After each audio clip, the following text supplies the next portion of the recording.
podcast. I am your host, The Organic Guy. This is, of course, your home of organic conversations. Today, I'm super excited to be joined by Mr. Michel Scholte, who is the director and co-founder of True Price as well as Impact Institute. Mr. Michel, as of January 2021, was elected to be the Minister of the New Economy. Mr. Michel, congratulations and thank you very much for joining me in the podcast. Thank you. Yeah, so help us really put things into perspective. So I'm trying to understand, take us back into your elementary school or in secondary school. Were you this kind of guy who was sort of interested in economics, or, your friends just brings you a gift, for example, or a sweet, and you're sort of interested how, what is the economics behind the gift I'm getting, or this is something that sort of you learned later in life. So help us understand, where did the passion for the economic side, and especially, when talking about True Price, really come from? Yeah, so basically, I was at primary school. I was actually in it was more transformative education. So the Waldorfschule or the Rudolf Steiner Schule, which basically they taught us all sorts of activities, not just math and language, how to cultivate your own garden according to kind of crop rotative principles, for example, or how to cultivate fertilizer from organic waste, but also, making your own clothing, sewing, working on iron, all sorts of things. So that was obviously, in a way, formative for me. But when I was a bit more conscious at high school, actually, I was we didn't really have money at home in my youth, and we worked hard to get some cash, also to also support a little bit my mother. I was a paper boy, and my mother always taught me to do world traveling and to help people who are in need. And actually, I saved a lot of. At the end of the year, that it was particularly cold. It was extremely cold. And as a paper boy, you cannot really have gloves on your hands because obviously you don't have grip. So it was really. I almost cried when I was sitting on my bicycle every end of year. But in return, I got some coins at the doors when I wished people with cards, wished them Happy Christmas, Happy New Year. And when I told them I was going to make a world journey, I was traveling the world, I got €5 or 5, it was guilders back then, 5 guilders coins, even bank notes instead of just coins. So people were really touched by my ambition to travel the world and help people who are in need. Well, actually, it was a little bit inspired by my mom. When I was 18 and still at high school, or 17 actually, or 16, 17, I got a book called End of Poverty by Jeffrey Sachs. It was an economist. And that book really was a structured analysis of how communities can climb out of poverty through just, it's a kind of banal development interventions at a community level. And that is actually attainable. And I was so inspired. I thought, really, we can help people in poverty out of their situation, out of their suffering. Let's go for it. So I mobilized in my high school a lot of my fellow students and also teachers, and we collected €16,500 in total to help people in poor. And I actually also, with some of the money I saved myself, I flew to Ghana actually, to a small village in Swasi, between Kumasi and I think Mampong. That's another city in the central of Ghana. And then I saw how people were really having lots of trouble with sanitation. They were walking kilometers for getting water to drink, and there was a lot of diarrhea and obviously so many nutritional problems leading even to starvation among children. For me, it was detrimental to see. It felt so sad.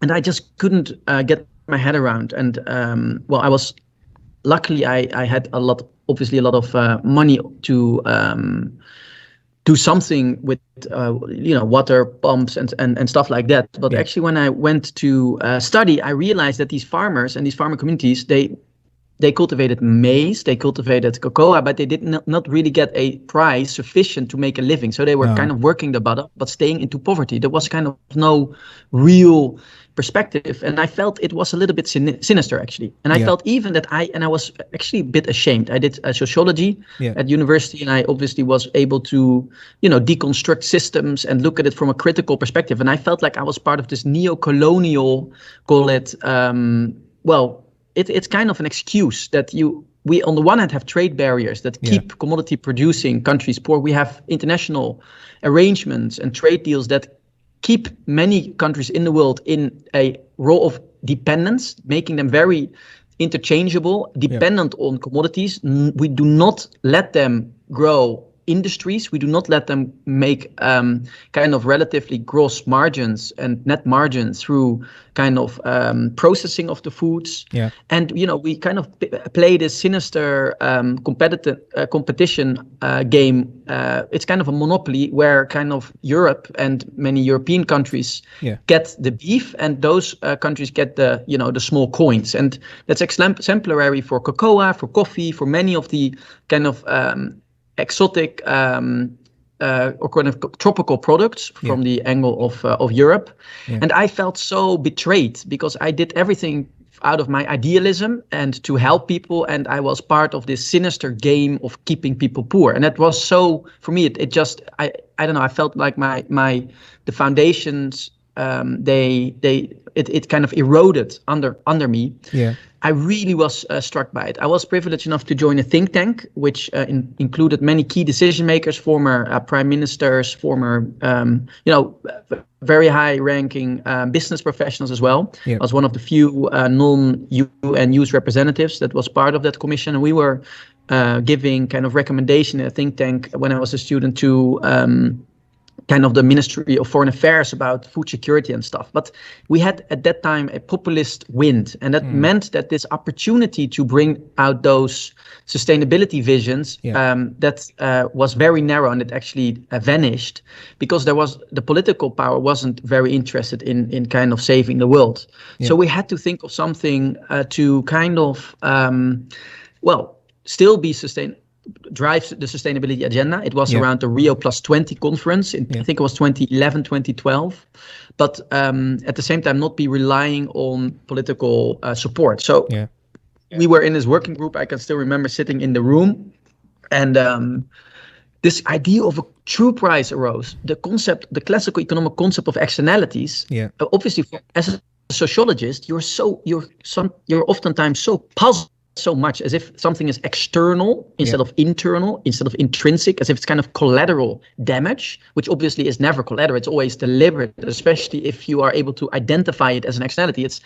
You can call it, a deliberate collateral damage from a transaction in the market. I was at least so struck by the fact that was a household concept in economics. In economics books, it's taught to high school students that this is a tragedy of the commons, but it's actually something that's there, and it shouldn't be a tragedy. So if we have a true price and we can show the externalities, make it actually a unit that you can calculate and that you can work with, you can actually undertake action. You can actually address those externalities. So we said, why don't you add the external cost to the market prices, make it transparent, and with that information you can actually use markets, because there's still a meaningful transaction, and kind of entrepreneurs or the supply side, they can still use in kind of innovation, use their kind of resources, use creativity driven by technology to create products and services. The demand side can also pursue their interests through acquiring those products and services. So you have kind of call it exchange, a market. However, with this new information, you can actually integrate the social environmental costs that are currently not paid for. So for me, that was like it really struck me like a comet. It really was for me the solution. Also because I had that shame, I felt like finally this can be the way. If we can pay those people, these billions of people, workers, and also hundreds of millions of smallholder farmer families, enough so that they can reach their at least their minimum living requirements. I felt like, wow, this is the way forward. We can balance economics with decency, with human dignity. Yeah. So that was how it all started. And that's 10 years ago or so, when we wanted to bring this concept into the world. Nice. I mean, yeah, that's an inspiring story from you, and especially when you explain it, like you went into the areas that the raw materials come from and you experience it first time. I think that's adds a little bit of juice into it, and you can say, what, this is what I witnessed, this was my experience, and yeah, this is what led me to do what I'm doing right now. And actually, that leads us into the next point. Maybe there's someone listening to this and this is their first time they're hearing about the idea of true price.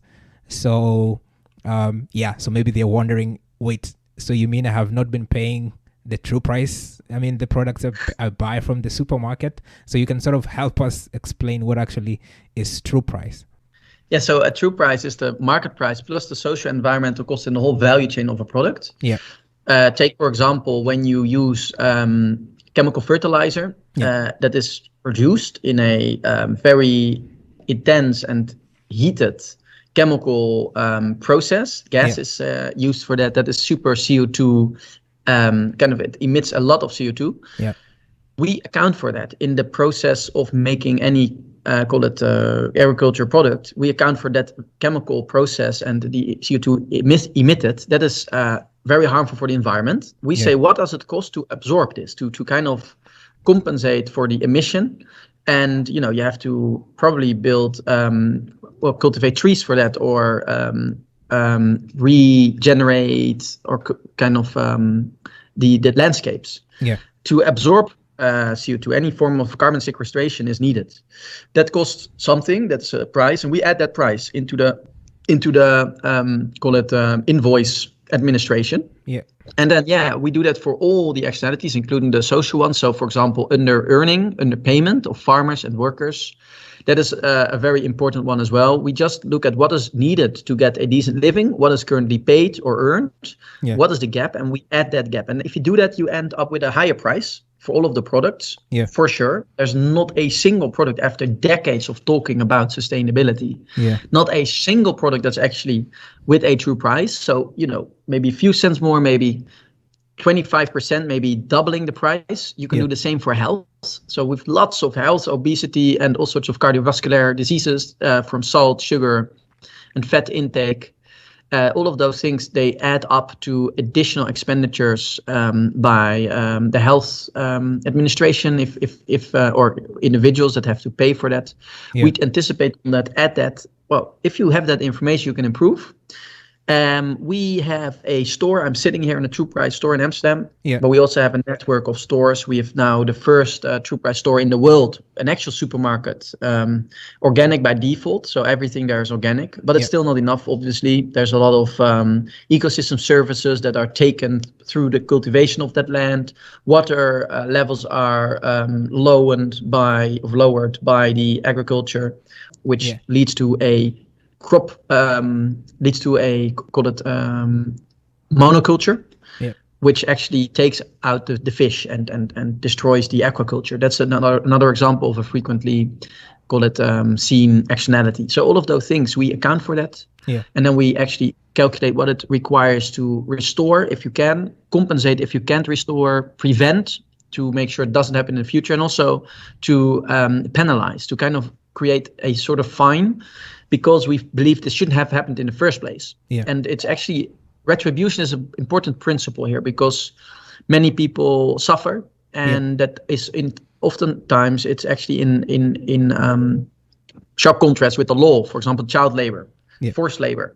We have a situation where we have, in the current global production and consumption economy, you have, between, let's say, 10 to 40 million modern slaves, which is kind of outrageous, right? Whether it's, call it cocoa production in West Africa, whether it's shrimp production in Southeast Asia, whether it's coconut production also in Southeast Asia. There's many cases, also even of child slaves.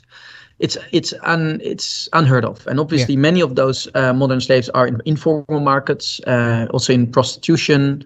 But there's definitely a very significant number of those working in also in bonded labor, in fashion industries. Yeah. But that's, I just cannot comprehend, that we can have this production consumption economy. We can create, we can fill the shelves with those products, literally with the fingerprint still on our cell phones of these, exploited people. It's unheard of. It's unbelievable. And, that's what we try to address. It's, it's really for me to save the world as well. Obviously on the environmental side. Yeah. There's so much trouble that we see. And I'm not saying we should abolish production and consumption in the first place. I'm just saying that, we have to really acknowledge the facts, look the beast in its mouth. Yeah. I would say call ourselves morally bankrupt. I think that is the least that we can do. We are, as a production and consumption economy, morally bankrupt globally. Yeah. Trade systems aren't, actually, they aren't ethically in sync with any, call it humane idea of what you could consider moral. Yeah. And we have to build it up from there. We have to build it up from scratch. We need to take we can kind of get perspective and perhaps some hope out of that reconstruction of the economy. Yeah. But we have to call it a crisis, a complete total crisis. Yeah. That's I think a very good point, well taken. And then you've been around, you've been talking about true price and also helping some companies adopt the true price strategy as well. So I saw you had already worked with the likes of Tony Chocolini, and try to give them a path on how they can also, on their value chain, they can also implement the true price perspective. Yeah. So I was wondering, you can share with us what you've seen from all this time. How has been the response, especially from a company perspective? What has been their response to the true price strategy? Also from a consumer perspective, how have been consumers responding to this particular idea? Yeah, it's really nice. I can, now we're also like filming through Teams. Like I'm here in the True Price store, as you can see. Yeah. So this was the first place in the world. We actually deliberately moved our team. We are now with a bit more than 40 people. Wow. We moved our team from, let's say, the east of Amsterdam to this location. It's a very prime, call it retail location one of the most popular. It was actually called the most beautiful shopping street in the Netherlands. It was before Corona that we started here, 3 weeks before Corona. Tragically, we opened, and Amsterdam obviously is a touristic place. Tens of millions of tourists came here every year before Corona. And what we noticed, and we actually have here at the you see the price list. So you see here the coffee, chocolate, and bread. Yeah, these are products that we then sold here. Here you see the the product. Here you see the price, actual market price. Yeah. Here you see the social cost, the environmental cost, the gap between the actual true price and all the other externalities. So there's still unpaid for externalities, and here you see the true price. Yeah. And basically what we do, we charge that kind of market price. We also ask for a voluntary payment of the social and environmental costs that we can actually charge. So underpayment, so poverty, but also carbon emissions, so kind of compensating carbon. People are asked that, and they can voluntarily pay for that. And you can see that on your receipt. When you enter and when you pay, you can actually get a receipt with those social environmental costs.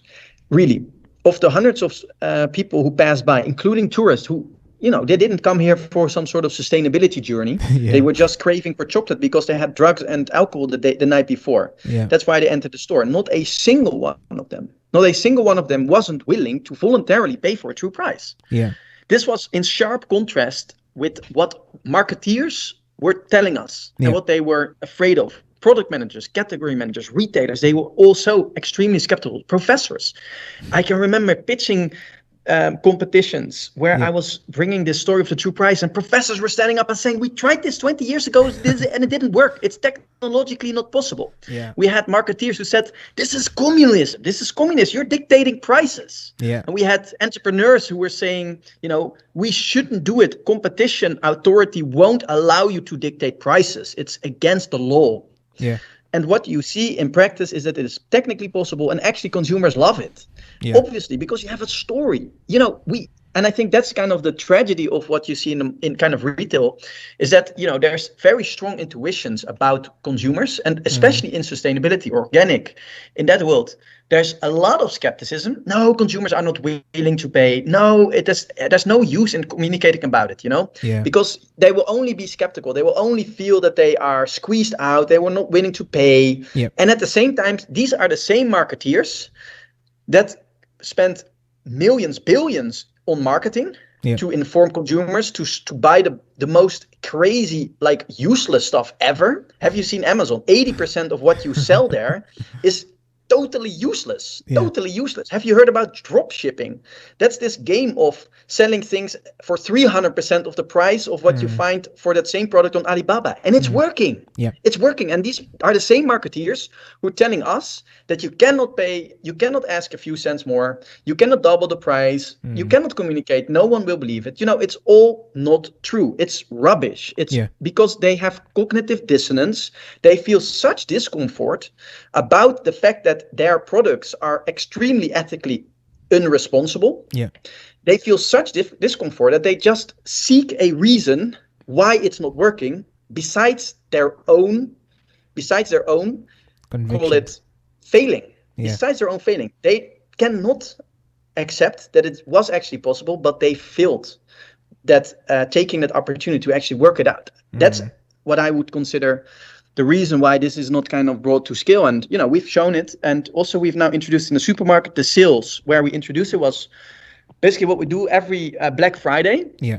We organize a True Price Festival. Black Friday is the most banal event that I would say in the world, because what we do there is we put, it's called steroids. We push steroids in the market just to sell even more useless stuff. That is extremely pollutive, extremely exploitative. But then we lower the price. We have, billions of people gathering in stores, buying that, and we celebrate that it's so cheap. That's kind of the most banal thing to do ever, given that we have huge scarcity, we have huge environmental problems, we have huge poverty and exploitation in these value chains. So what we did is we said, okay, let's call it Black Friday, but instead of, we call it, we make it a True Price Festival, we increase the prices. With the margins that are needed to compensate for the social and environmental costs. And, we've launched the first supermarket in the world. The sales didn't kind of decrease. It didn't kind of, stay constant. It actually increased again. The sales increased when the true prices were introduced for bread, for vegetables, and for fruits. And we're now into kind of also looking to the many of the dry products like spaghetti and nuts and stuff to do the same. So this is kind of what we're trying, and we're actually trying to scale this up further to dozens of retailers. So that it's kind of a scalable proposition, and we do it with a lot of data scientists, with a lot of software and kind of mathematic kind of professionals, mathematicians. So that's basically what the True Price movement is about. Interesting, because when you just mention it to someone, the idea of it, the first thing that comes to mind, my price is gonna go up, so I'm gonna be wanted to pay more for the goods that I buy. And also from a retailer perspective, they're like, hey, I am not willing to increase the price because people won't come and buy products from me. So when you tell such a kind of the experience that you've had, actually, hey, look, we have already tried this concept and people are actually coming and buying. So it's very hard to argue against such a kind of testimony, I guess.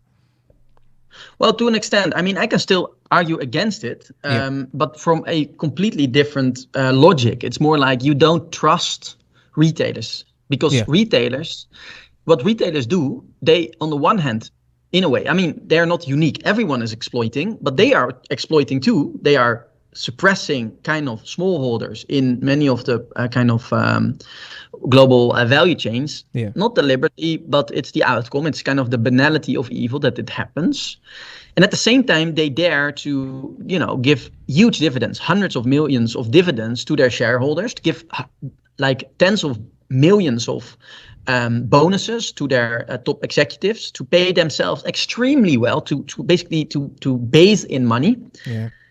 If they then ask for a few cents more because it's insufficient to close the gap, it's not very, call it, convincing that, they in a way bank themselves on the goodwill of the consumer. So, there is obviously a problem, but that's more a trustworthiness problem, and which is a kind of much bigger problem, I would say, because that is a huge, there's a huge crisis when it comes to trust in corporations and also in regulators for that matter.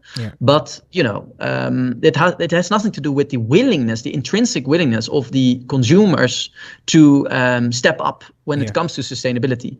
Let me just give another example why it's not the case at all. If you have two T-shirts, like polo T-shirts, with these collars, one with a horse, the horse polo horse kind of branded Ralph Lauren or whatever, and the other one without. There's a 80 euros difference in willingness to pay, or maybe doubling. If you have a Nike logo, you have a doubling of the willingness to pay. That's like 500% more that you want to pay for, because you associate that with something you want to stand for. It's an identity.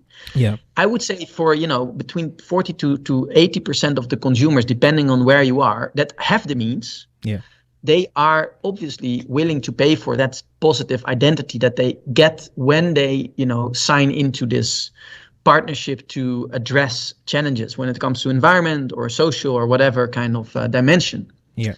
We have to acknowledge that there is inequality, there's income inequality and wealth inequality. So obviously, let's say in the Netherlands alone, but in Europe even more so, but especially globally, there's lots and lots of people who are not really able to pay for those additional, call it margins. Given that that is the case, you have to think also of kind of a policy adjustment. So what can we do to, in the one hand, address that the fact that, which is a very cruel fact, that many people are not actually even financially able to pay for sustainable and healthy food. That's I think it's extremely cruel, right? That you have in the Netherlands millions, but in Europe, I would say 100 million maybe people who wouldn't be able to acquire healthy and sustainable food, because it is such a drop in their purchasing power that they cannot get the money for that, and it has lots of additional complications. But that requires financial redistribution, just as simple as that. Meaning, in Europe alone, we pay almost 50 billion a year to farmers through subsidies, largely on income support, direct income support, with really vague requirements, which is just, in my view, really inefficiently spent if we just take a large proportion of that. But also, if we look at expenditures on healthcare, I think in the Netherlands we have, 1/3 of our expenditures on the government is spent on healthcare.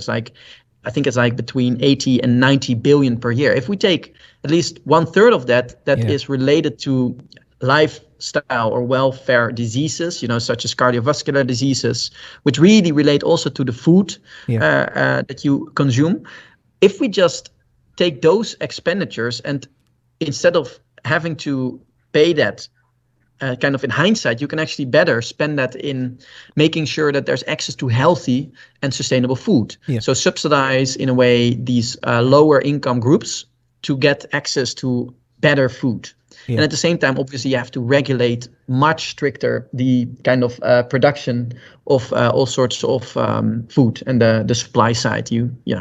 But people have this false idea that if you make things more sustainable through, for example, sugar tax or whatever kind of normalizing intervention that you have in the market, people think it's kind of suddenly an infringement of free markets. But what they fail to understand is that currently the market is extremely regulated already. Kind of food safety, for example, it's extreme. There's nothing coincidental when it comes to packaging or positioning or what enters the supermarket. It's extremely regulated. Yeah. So there's no such thing as a free market in the first place. It's extremely regulated. However, it's poorly regulated. It's very, perversely regulated. What it actually does, it's kind of rewarding exploitation, pollution, and destruction of health, and it's disincentivizing the opposite. Obviously, organic is it's much better than non-organic. Yeah. We can look in that in particular if you would like, but. There's a lot of things wrong in Europe, but also globally when it comes to the food system. Yeah, it's a very good concept. I think now, I think it's Peter Drucker who said that what actually gets measured gets done, and I think on the other hand also we see organizations and maybe individuals who say maybe we can't put a price on nature, for example. Mm-hmm. So first of all, do you think that True Price is trying to put a price on nature in the first place? And do you think, it's also a good idea to actually put a price on nature? That's a very, very good point, and I really like it that you bring that up. Yeah. Let's we have to first of all demystify this whole idea of economics, of pricing, of also kind of using information to influence decisions. We have to demystify that. Right now, there's a very, call it, limited understanding of all the choices that are behind it, all the different methodological choices that you can make, and what the implications are on the outcomes that you pursue. And I do want to say that there's decades of environmental economics, which is a discipline within economics that looks into, okay, what if we indeed kind of value natural capital, for example, a tree, and then suddenly it can get an importance, it can be a factor into the market, and then we can trade and we can exchange, and then there's this hypothesis that when you value it, when you put an importance to it, when you make it kind of interchangeable, which is kind of intrinsic to pricing, then you can actually it will matter what you measure will matter, and then you can make protective. You can actually protect it. Yeah. I think it's a huge flaw. I think that's the tragedy of decades of environmental economics, that they thought if as long as we have a coral reef that gets valued for its ecosystem services, we, for example, value a coral reef for 200 million, we can actually make sure that it's on the balance sheet of whatever project, and then we won't exploit it. Well, absolutely not. Obviously, the financial assets are so much bigger. In fact, we can actually print money. So you cannot print nature, you can print money. So by default, the value of that reef is inflated by valuing it in the first place. It's extremely tragic because it suddenly becomes a commodity. It's interchangeable. You can write it off, and Shell or whatever oil company can say, well, put a price tag on that reef. I'll put my oil drill platform there. I've paid for it, but my profits are so much more that you can just legitimize the destruction of nature. And that is what has been done for the past decades. It's the tragedy. It's kind of good intentions paving the way to hell. Yeah. That's why we have seen one of the things that we have seen on the one hand, a rise of conscience about nature and conservation, and at the same time we've seen a further deterioration of nature. We've seen for example, the WWF, you may know, they they kind of estimated that 86% of the animals have been destroyed in the past 50 years. For example, and we have in the Netherlands 90% of biodiversity is under severe pressure. We have, I think it's like 70% of the birds, a particular kind of birds, they're gone. By whatever reason. When we were going in the past to campings in the Netherlands, like driving the roads, we had all these insects on our windshields. They're gone. We don't even have that. Obviously, it's tragic, but that was at least a sign that there was some insects. We know that globally there's a huge destruction going on. There's a total collapse of ecosystems and biodiversity, let alone the climate. So despite all the conscience, despite all the efforts, that's because obviously we, for a large part, the message was, wow, we're doing quite well in the world. We grew massively on the financial assets. And, there was some loss of nature, but netto, when we net it, it's gone well. Yeah. That was for us a departure of the true price methodology. We said, wait a minute, this is a bit weird. We value, but tragically, we do not really take an action. So what we said, we have to take a rights-based approach. That is a fundamental breach with this old thinking. We say, no, you cannot say what is the value of a tree in relation to a parking lot. Yeah. And you can say, well, the inhabitant takes some shade from that tree, which is, worth 200 euros per month. Very fine. But the parking lot will give you 300 euros per month. So let's chop the tree, put the parking lot there, and we make 100 euro profits. And that is an increase of value. Yeah. That's obviously outrageous. That's not the way you can value. What we say, no, the tree has an intrinsic right in a way to be. The tree just has to be there. It's kind of critical to have nature. Yeah. Sacred. If you infringe upon it, what is the action that you have to take to restore, compensate, prevent, or kind of penalize the infringement in the first place? Yeah. It's a total breach with that discipline of economics. It's not the financial economic valuation approach. It's a rights-based approach. Yeah. The implication of that is that you can do the same for, human rights. And actually, what we basically do is we grant rights to nature. Yeah. We grant rights to ecosystems, to soil, water, air, to a certain quality of all of those, call it stocks of value. Yeah. And, we just kind of retrospectively, call it re-engineer the path to kind of protection. Yeah. And to respect to kind of sentient beings, whether it's animals, trees, plants, and all of the things that we are currently destroying.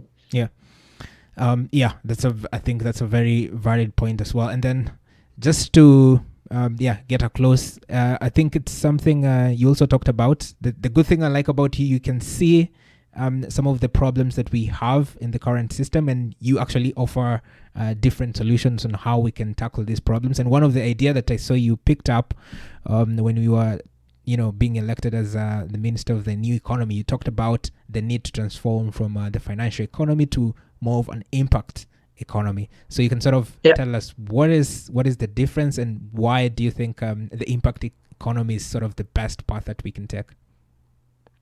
Yeah, thank you. That's a interesting kind of question. So, tragically, the current kind of financial economic system really disciplines markets to maximize financial, call it money, financial value for shareholders, which are owners of property, owners of companies. Yeah. That is what is currently considered normal. Right? When you take the accountancy standard, for example, which is one of the institutions that comprises the, call it global financial economic system, the accountancy system, really what it does is it helps, and it kind of forces us, because it's actually a requirement, it's legally an obligation to account for your financial, what is on the what do you have in a balance, in a at a certain kind of moment, and what is the profit and loss over time. You have to account for that, and that is what we have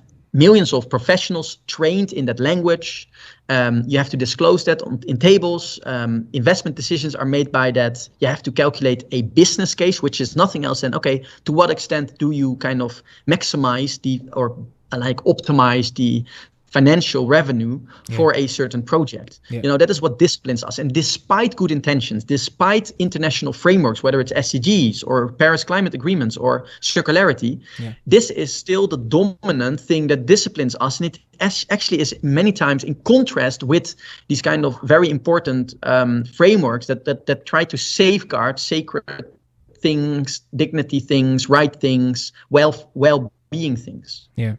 Right. Yeah. So, and then when you drill down, we have we have, I think it's like 40,000 listed companies disciplining themselves on the basis of those logic. On that logic, but also we have, I think it's like 300 million companies worldwide who discipline constantly. We have markets constantly disciplining on the financial value. The Things that are neglected is natural capital, social capital, human capital, intellectual capital, produced capital, all sorts of other capitals, and also the value not just to shareholders, but also to employees, to workers, or employees, to farmers, smallholder farmers, suppliers, society at large, nature. They are neglected. They are not literally not counting.